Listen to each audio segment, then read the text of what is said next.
Hello and welcome to Trojan Talk. I'm your host, Aaron Taylor. Today I'll be speaking with this year's Helen Keller Lecture guest, and my guests today are Anindya Bhattacharyy, the guest of this year's Helen Keller Lecture, and his translator, Carolyn Jolly. Thanks for you joining me today. How do you feel about the opportunity to tell your story in an event that's dedicated to someone like Helen Keller? Well, first of all, thank you for taking the opportunity to have this interview with you, and it was truly an honor for me to provide a lecture today. Specifically in regards to deafblindness, and in correlation with how Helen Keller had an influence and changed the world in her time. And as I said this morning, you know, when you compare Helen Keller's day to today, technology has made a tremendous advancement in the lives of individuals who are deaf and blind and what they can do for themselves and in terms of their independence.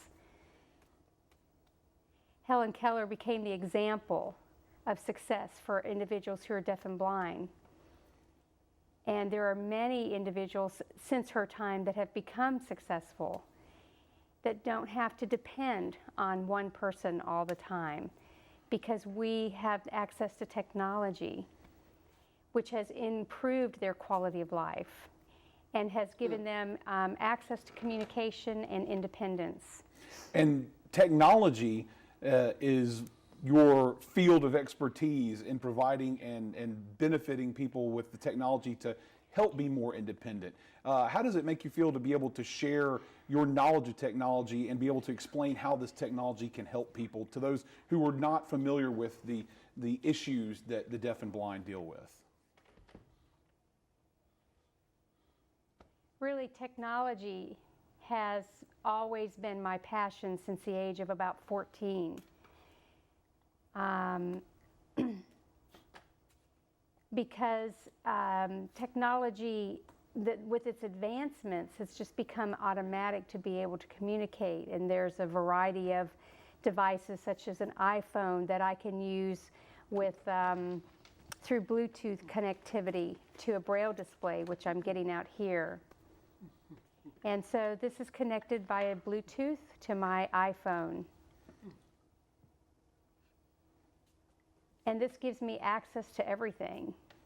I can read the weather, I can read the news, and I can communicate with other people who do not know sign language through this device. I take care of my online banking, I do online shopping, I can check the airline schedules, I can reserve my flights. So there are a variety of apps that I use for travel, especially when I'm using public transportation. I'm able to access bus and train schedules and so forth. And so it's been a real benefit for me to have access to use the iPhone the same as other people use it, because of having the ability to use a Braille display. And Apple has been very good to provide built-in accessibility features such as voiceover and speech output, and Zoom text for people with low vision, the ability to have larger print. They don't have to use a magnifier. So there have been lots of possibilities with technology. I use a GPS.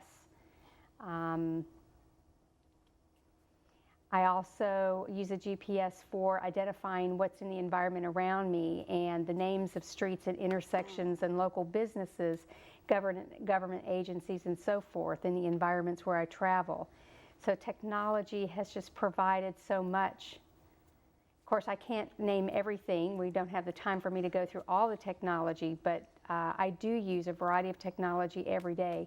I use a computer for my work and for personal communication. I use it for email and, of course, for many projects. So technology is critical for people like me, and especially in my life. And how does it make you feel to be able to share this knowledge of technology to those who aren't familiar with what's available out there? It's truly a pleasure for me. I love information sharing. I think it's important for everyone to be aware of what exists for individuals who are deaf and blind, because then that increases their support and they're able to see what deafblind can do.